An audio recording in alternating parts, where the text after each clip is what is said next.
Ndi nthawi yankhani kuchoka kuno ku MBC ndipo mawa uno muli ndi ine Arthur Chokoto. Poyamba nayi mitu yake. President Mutharika wakonzeka kuchita zokambirana ndi wachiwiri kwa nduna yaikulu ya dziko la Luxembourg yemwe afike mdziko muno lero pa ulendo wawo wa masiku atatu mdziko muno. Unduna wa zamaphunziro wapempha bungwe la Manebu kuti lionesetse kuti pasakhale zachinyengo zilizonse pamene bungweli likhale likulembetsa mayeso aboma a chaka chino. Ndipo mu nkhani za masewero timu ya Mzuzu City Hammers yafika ndime ya semi-final mu chikho cha Castel itagonjetsa Mighty Wanderers.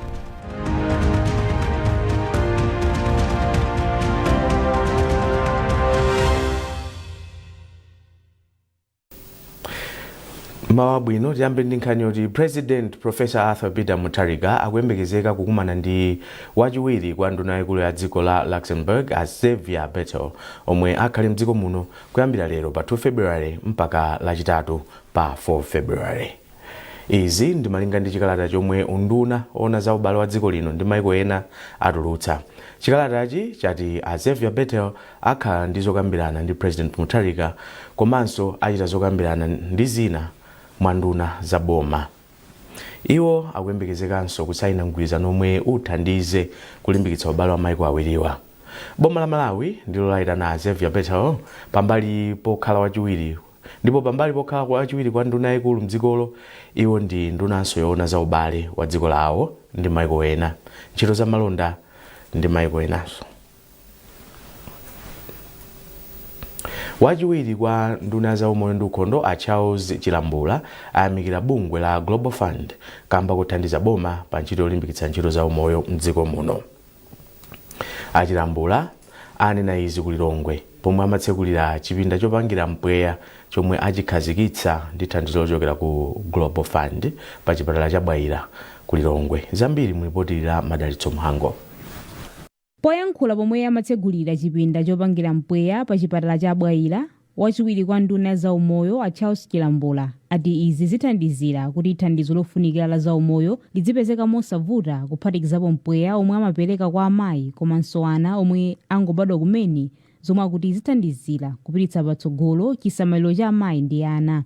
Achilambula anaonjezera kuti boma lipulumutsa ndalama za nkhaninkhani zomwe limaononga pogula mpweyawo. Miyoyo yambiri ipulumuka si amayi ndi ana okha komanso ngakhale anthu amene ali ndi matenda amene amakhala kuti akuvutika kupuma akhala kuti akupulumuka chifukwa cha kubwera kwa gas plant imeneyi. Komanso zipatala zina zimene zimavutika kupeza gas ameneyu ngati Queen Elizabeth ikanapindulabe kuchokera kuno ndi zipatala zina zozungulira. Mkulu woona za umoyo ndi ukhondo mboma la Lilongwe Dr. Wilson Chingani ati chipatala cha Bwaira chimapereka mpweya kwa ana pafupifupi 80 omwe angobadwa kumene. Ndi mapaipi amene akupanga supply mpaka na pa bedside ya patient. Kusonyeza kuti tili ndi relief pa budget yathu chifukwa chonena kuti nawo tikutha kupanga manufacture patoka komanso cost ya transportation ndiye kuti yatsika chifukwa chonena kuti panopa pa bedside pathu within Bwaira ndiye kuti patient amene akumatha kukhala ndi access ya oxygen amene. Kupatula kukhazikitsa chipinda chopangira mpweya pa chipatala cha Bwaira, Achilambula anakhazikitsanso chipinda chopangira mpweya komanso chipinda chotcheramo za chipatala pa chipatala cha Kasungu komanso Mzuzu Central.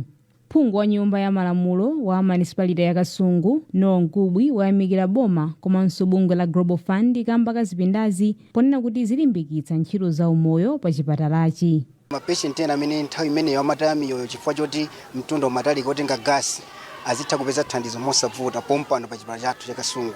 Komanso chipangizo chimene atibweretsera choti chizocha zinthu zimene ndi zoonongeka chitithandiza kuti ukhondo upite patsogolo chifukwa mbali imodzi ya imene matenda amapalikira msanga ndi kusasamala bwino zipangizo ngati zimenezi. Ndeti tithokoze kwambiri a Global Fund komanso aunduna kamba kuti bweretsera zinthu zimenezi ndipo ndifoyamika kwambiri.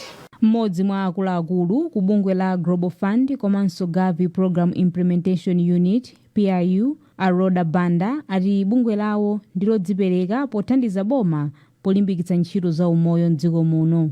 Global Fund ndi njira chabe yodutsira ndalama zothandizira boma lathu la Malawi. Ndiye a ministry ndi amene amaona no need kuti uku kufunika chakuti uku chifukwa cha mwina facility imene ili level ya facility akufunika equipment Boma lamanga chipinda chopangira mpweya pa chipatala cha Kasungu, Mangochi komanso Bwaila ndi thandizo la ndalama lokwana 6.6 billion kwacha kuchokera ku bungwe la Global Fund. Boma lamanganso malo otchera za chipatala pa chipatala cha Kasungu komanso chipatala cha Nzuzu Central. Madalitso Muhango, MBC Lilongwe. Boma lati kudya zakudya za magulu motsatira uphungu kuchokera kwa akadaulo pa nkhani ya zakudya ndi zina mwa njira zolimbana ndi vuto la kunyentchera mdziko muno. Mmodzi mwa akuluakulu ku nduna za umoyo a Triza Columbus amayankhula izi pamwambo omwe ophunzira mchaka chomaliza pa sukulu ya Kuhes anakonza pofuna kuonetsa ukadaulo omwe aphunzira pa nkhani ya upangiri pa chakudya. Iwo akufotokoza.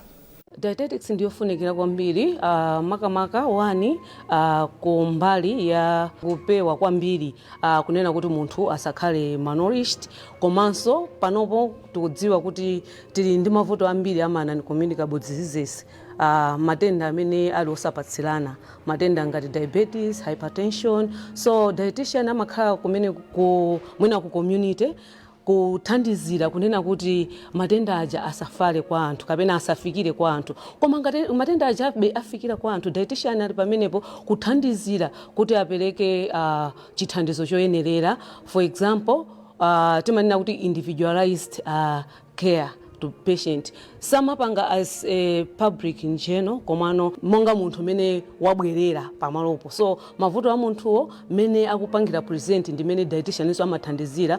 Ngakhale ali gulu ayamba kupangidwa training dietetics pa level ya degree mai muno, koma ngati college ifeyo ngati university tili ndi anthu okwanira oziwa ntchito yawo, ukadaulo wawo pa nkhani ya kuphunzitsa. Ndi ndikukhulupirira kuti knowledge yomwe tapasa yapa level yabwino ndithu international. Andiso ndanena kuti amapita mchipatala muli anthu ena omwe anapanga ku department kwathu tinawo ma dietitians, komanso mchipatala under Ministry of Health muliso anthu omwe anapanga dietetics. So tekeza ngati pa Queens tinawo ndithu, andi anathu akapita mchipatala amapangidwa supervise ndi ma dietitians athu aku department komanso aboma. Ndi practice yawo so tikukhulupirira kuti aphunzitsidwa bwino kugwira ntchito ya mchipatala. Ndi tikukhulupirira kuti akagwira bwinobwino ntchito. Nduna za maphunziro a Bright Msaka yauza bungwe loyendetsa za mayeso la Malawi National Examinations Board MANEB kuti lionetsetse kuti pasakhale zachinyengo zilizonse pamene bungweli likhale likulembetsa mayeso aboma a chaka chino. Msaka afotokozera atolankhani kuzomba adakumana ndi akuluakulu a bungweli pomwe amafuna amvetse momwe zokonzekera zolembetsa mayeso aboma a chaka chino zikuyendera. Charles Chindongo walemba ripoti limene akuwerenga ndi Elin Chimoyo. Kwa nthawi yoyamba bungwe la MANEB liyamba kulembetsa mayeso aboma a Form 2 kenako a Standard 8. Poyankhula ndi MBC, nduna ya zamaphunziro a Bright Msaka anati ndiokhutira ndi mmene zokonzekera za mayeso onse aboma zikuyendera.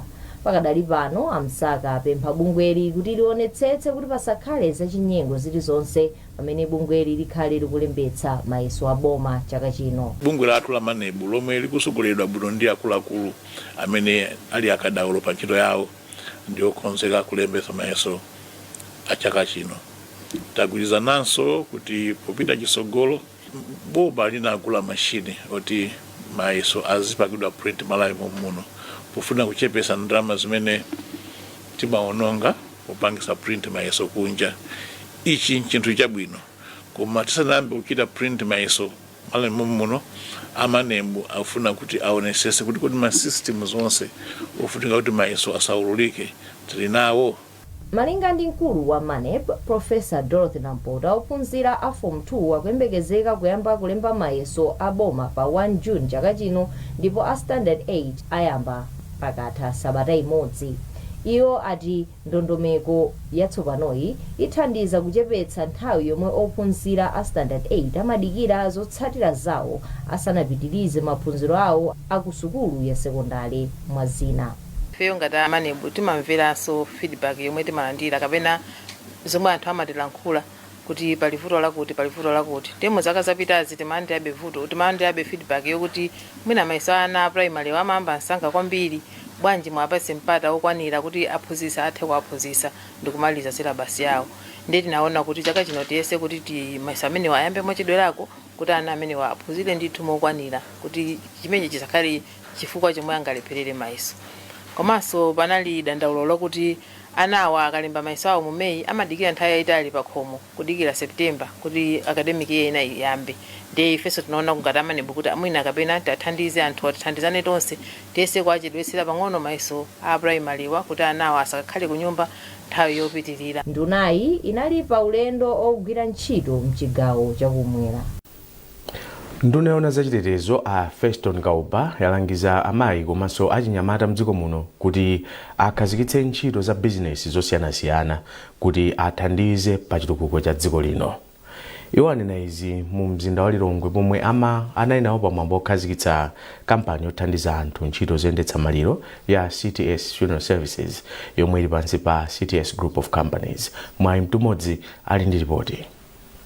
Nduna ya zachitetezo a Feston Kauba alimbikitsa amayi ndi achinyamata mdziko muno kuti agwiritse ntchito mwayi pa ndondomeko zabwino zomwe boma lakhazikitsa kuti anthu azichita business kukhazikitsa ntchito za business zosiyanasiyana.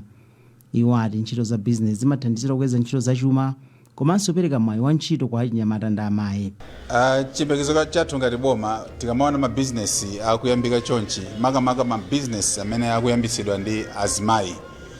Chimakhala chinthu chokondweretsa kwambiri chifukwa tikufuna tiziona azimayi ambiri akuyamba ma business akamabwera ma programu kapena mu sector yetu kulinso kale ma business ena zimakhala zabwino chifukwa choti zimathandiza kuti ma businesses opokapo payiwokaso azikhala akufanizirana mmene akuperekera ma services awo. Ndipo mmawu ake mkulu wa kampani ya CTS Funeral Services a Joseph Manda wati kampani yatsopanoyi ionetsa kuti anthu mdziko muno akuthandizidwa ndi ntchito zabwino pamene ataya okondedwa awo. Takhazikitsa CTS Funeral Services pofuna kuchotsa lingaliro limene lakhala lilipo kwa nthawi yayitali kunena kuti ma funeral services amakhala makampani amene amapindulira o amathandiza anthu andalama zawo olo anthu a status mdziko.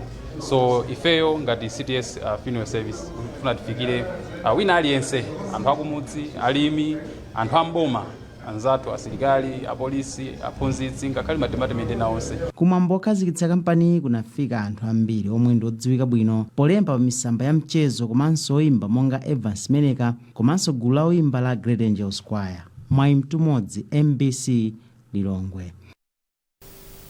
Mukuonera nkhanizi kuchoka kuno ku MBC tendoneso mitu yake.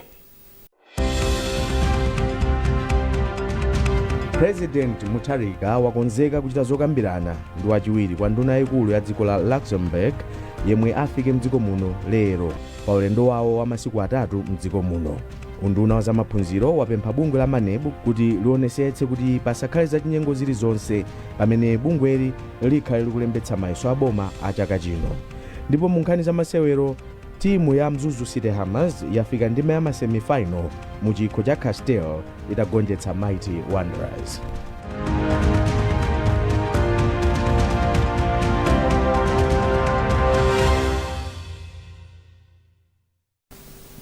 Tipitirire ndi nkhani zathu. Konsolo ya boma la Lilongwe yati yayika ndondomeko mchimake zofuna kuthandiza kuti mitengo yomwe konsolo ikudzala pamodzi ndi magulu ena mbomali ikutetezeka. Wapampando wa konsolo ya bomali Sekerani Kamsikili ndi wanena izi pamwambo okhazikitsa ntchito yodzala mitengo mboma Lilongwe omwe unachitikira pa bwalo la sukulu la Macheche kwa mfumu yaikulu Chiseka. Zambiri mu ripoti la Catherine Banda lomwe akuwerenga ndi Margaret Mapando. Akansikiri anati akuzindikira kuti mitengo yomwe khonsoloyi pamodzi ndi mabungwe osiyanasiyana amadzala nthawi zina imafa isanakule ndipo mpofunika kukhazikitsa ndondomeko zothana ndi vutoli. Iwo anati n'chifukwa chake khonsolo ya boma la Lilongwe pamodzi ndi mabungwe akuyika ndondomeko zochita kalondolondo mitengo yomwe akuyidzala kuti idzitetezeka nkufika mlingo woti yakula kuti ntchito yodzala mitengo ikhale ndi tanthauzo. Kuonjezerapo ati amalawi onse ayenera kutenga gawo pa udindo osamalira mitengo kamba ka mavuto omwe akudza kamba kakusintha kwa nyengo. Ndipo mmawu ake mmodzi mwa ochoka ku bungwe la zachilengedwe la Sisonec a Frederick Nkula ati nkofunika kuti anthu mdziko muno azolowere ndi kuchilimika kugwiritsa ntchito ndondomeko zina zophikira zosaononga chilengedwe, pomwe ati nkhuni ndi makala ndi zina zomwe zikupangitsa kuti ntchito yodzala mitengo izioneka kuti sikupita patsogolo. Tionetsetsa kuti mitengo imene tikulimbikitsa anthu kuti azidzalayi ikule osati anthu izifa isanakule. Chimachitika ndi choti kusowekera kwa chidwi kwa anthu kuti asamalire mitengo imeneyi. Ndiye pali njira zina zimene tigwiritse ntchito kuti anthu zialimbikitse kusamalira mitengo imeneyi ndi kuti pakuthapa nthawi izakhale kuti yakula. Pa msonkhanowu khonsoloyi inadzala mitengo pafupifupi 7,000. Nyengo yodzala mitengo inayamba pa 15 Disembala mpaka pa 15 Epulo ndipo chaka chino dziko lino likufuna kudzala mitengo yoposera 40 miliyoni malingana ndi nthambi yoona za nkhalango. Anthu amudzi mwa Chiphwembwe boma la Nsanje ati ndosangalala kamba ka ndondomeko ya mtukula pa khomo yomwe bungwe la Action Aid lakhazikitsa. Mu ndondomekoyi banja lililonse likulandira ndalama zokwana 100,000 kwacha. Tawson Magombo wafika ndi nkhani yonse. Kunali nkhope zachimwemwe pomwe anthuwa amayembekezera kulandira ndalama zawo. Mmodzi wa anthu omwe apindula ndi ndondomekoyi, Ive Daniel, wati ndalamayi imuthandiza kupeza zofunika pa moyo wake ndi kupititsa patsogolo bizinesi yake. Indithandiza ndalama imeneyi chifukwa choti ndalama imeneyi sinagwirepo palibe wina aliyense amene anandipasapo ndalama ngati imene, koma Action Aid andipasa ndalama imeneyi indithandizira muzina ndizotere. Forino ineyo ndabadwa kuzafika pamene ndili pano sindinakhalepo ni moyo wopemphesa. Nimamvera chisoni anthu ena alumali amene amakonda kupemphesa. Nimamva chisoni kwambiri koma ine ndabadwa ndi moyo tino sindikwanisa kupempha nimagwira zanga. Zeka Kaitano ndi mmodzi wa anthu amuzi wa Chiphwembwe ndipo iyo wati ndalamayi imuthandiza kupeza chakudya. Itu mavuto ambiri amene mapezana nawo. Kugona njala kusukuti kapena ndikawiri katatu ndimakona kwenda. Kotera panopo pandi kundikhulupira kuti ndija msima lero. Kembe zulu ndajaphala. Sana ndajaphala. Kuona vifo mene mapaswene vija kuti ndipike sima ndikuti masiku nathandiza bwanji. Mulungu akuti yayi kubera nyankhombe kutadza kuombole. Malinga ndi mkulu wa bungwe la Action Aid Yandula Chipeta, ndalama pafupifupi 40 miliyoni kwacha za ndondomekoyi ziperekedwa ku mabanja osachepera 400. Ndalama imeneyi ayigwiritse ntchito bwino. Yabwera kuti ithandizire kuti pa nthawi imene zolima zathu zidakali m'minda tikusowa chakudya tithe kupeza chakudya. Ndiye ndalama imeneyi akagulire chakudya chifukwa tinakatha kubweretsa thumba la chimanga.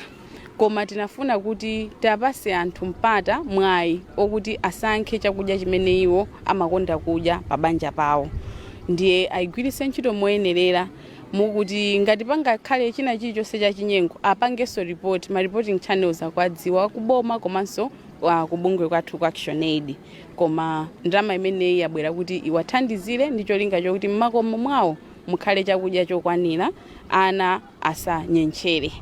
Aboma akupereka chimanga ndipo iwonso akutithandiza ma cash transfer zomwe zili zapamwamba kwambiri poti boma silingafikire aliyense koma iwo afikanso kuti tagwirana nawo manja. Pamene patili osangalala kwambiri kuti amene wadi ni mapartners athu eneni. Bungwe la Action Aid lakhala likuthandiza m'magawo osiyanasiyana mntchito zachitukuko kuphatikizapo maphunziro za umoyo ndi zina.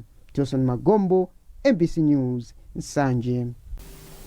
Phungu wa nyumba ya malamulo wa dera pakati mboma la Nkhata Bay a Simon Vuwa Kaunda apempha kugwira ntchito mboma omwe akugwira ntchito mboma ali kuti adzikhala ku Nkhata Bay komweko ponena kuti izi zipititsa patsogolo magwiridwe awo a ntchito ndi kupereka ntchito zabwino kwa anthu. Akaunda auza MBC kuti akuluakulu ena amene amayendera kuchokera ku maderena amafika ku malo a ntchito mochedwa komanso amachoka msanga, zomwe zimakhudza kagwiridwe kawo ka ntchito komanso kupereka kwa ntchito zaboma kwa nzika. Iwo ati pa zokambirana zawo posachedwapa ndi komiti ya chitukuko ya ADC anagwirizana kuti alembe kalata kwa DC wa bomali kuti alankhule ndi nthambi ya Nkhalango kuti ipereke ku konsolo ya boma mahekitala 20 amalo ku Mkondezi kuti amange nyumba zogona anthuwa. Kaunda ati akugwirizana ndi zimene nduna ya maboma ang'ono a Ben Phiri anena posachedwapa pa nkhani ngati yomweyi. Iwo akufotokoza 20 hectares imeneyi akatipasa ndekuti DC agawe maploti kuti anthu amene ndalama zawo amange manyumba ku Mkondezi kunkhatabe kuti anthu onse ogwira ntchito pa boma mboma kana nthawi makampani kana organization aliyense ogwira ntchito kunkhatabe azikhala kunkhatabe. Ife tagwirizana kuti tilembe kalata kupita ku forestry tipemphe 20 hectares of piece of land forest ija tidule timangepo nyumba zakuti anthu ogwira ntchito kunkhatabe azikhala konkuno kunkhatabe. Number 1. Number 2, boma tikomera mtima atipasa project ya nsika malo ife pano tilibe tikuyang'ananso kuti konkuja ku forestry tudulebe forest ija another 10 hectares timange nsika wa nyuwani.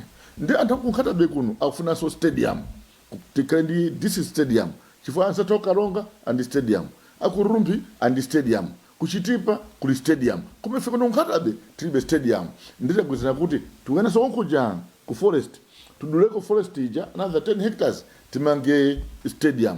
Ndi nkhani ndionena kuti mafumu anu muno munkhatabe ndi asogolosa chitukuko tugwirizana kwa tunthu ndi zimene alankhula anduna azimaboma ang'ono olemekezeka Ben Phiri kuti onse ogwira ntchito kuno kunkhatabe tizikhala nawo konkuno kunkhatabe asapezeke munthu ogwira ntchito kunkhatabe kuno kugona azikagona kumzuzu kapena kumzimba. Iyayi ogwira ntchito kunkhatabe azikhala kuno kunkhatabe, ogwira ntchito kusalima azigona kusalima, ogwira ntchito kudowa azigona kudowa, ogwira ntchito kurumpi azigona kurumpi.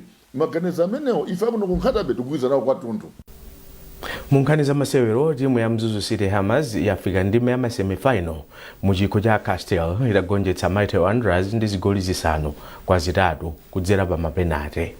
Masewerowa anachitikira pa bwalo la Rumpi. Isaac Aliadi ndiyemwe anagoletsera Wanderers pamene Hassan Lwembe anamwetsa chigoli cha Hammers ngakhale kuti pa nthawiyo osewera ake awiri anali atawadulutsa kamba kosowa mwambo. Hammers inagoletsa mapenati ake onse asanu pamene Stanley Sanudi wa Wanderers anagwiritsa penati yake. Apa ndi kuti Hammers idzakumana ndi FCB Nyasa Big Bullets pamene matimu a Blue Eagles ndi Goshen City Dedza Dynamos adzathambisane mu ndime ina ya masemifinal. Masemifinal achitika kumathero a Sabatayi pamene ndime yotsiriza idzakhalako pa 15 February. Ndi nkhani imeneyo tafika pa mapeto pa nkhani zathu mawa uno, koma tisanasiyane nayinso mitu yake. President Mutharika wakonzeka kuchita zokambirana ndi wachiwiri kwa nduna yaikulu ya dziko la Luxembourg yemwe afike mdziko muno lero pa ulendo wawo wa masiku atatu mdziko muno. Unduna wa zamaphunziro wapempha bungwe la Manebu kuti lionetsetse kuti pasakhale zachinyengo zilizonse pamene bungweli likhale likulembetsa mayeso aboma a chaka chino. Ndipo mu nkhani za masewero timu ya Mzuzu City Hammers yafika ndime ya masemifinal mu chikho cha Castel itagonjetsa Mighty Wanderers.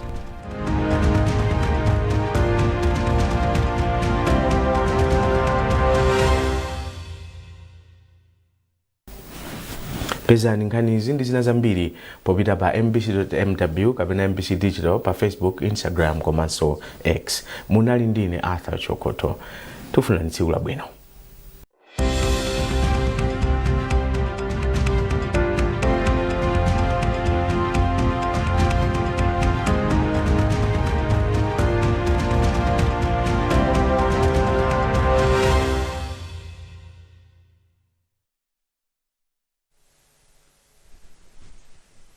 Mwadziwa bwanji nonse mmawa uno yafika nthawi yatima kupatsani za nyengo. Pakali pano tikuyembekeza nyengo ya mitambo komanso ya mvula ya mabingu kupitirira madera ena a chigawo chapakati komanso madera ambiri a chigawo chakumpoto. Tikuyembekezeranso nyengo ya mitambo yapatali komanso yopanda mvula kupitirira madera ambiri a chigawo chakumwera. Izi choncho kamba kadera lodzetsa mvula lotchedwa ITCZ lomwe lakhazikikabe chakumpoto kwa dziko lino mapangisa madera ambiri akumeneko komanso ena a chigawo chapakati kukhala kwa mitambo komanso kwa mvula ya mabingu. Moti mmawa uno losadabwitsa kwenikweni kuti nyengo ya mitambo yapatali ikupitirira madera ambiri a chigawo chakumwera ndi ena a chigawo chapakati, pamene nyengo ya mitambo ndi ya mvula ya mabingu ikupitirira madera ambiri a chigawo chapakati ndi ena a chigawo chakumpoto. Kwafundanso mmawa uno ku Blantyre komanso kumwanza ni mulingo kwana 18 chimodzimodzinso ku Lilongwe, koma kwazizirako pang'ono ku Mzuzu, ku Lumphi komanso ku Mzimba ni mulingo kwana 17.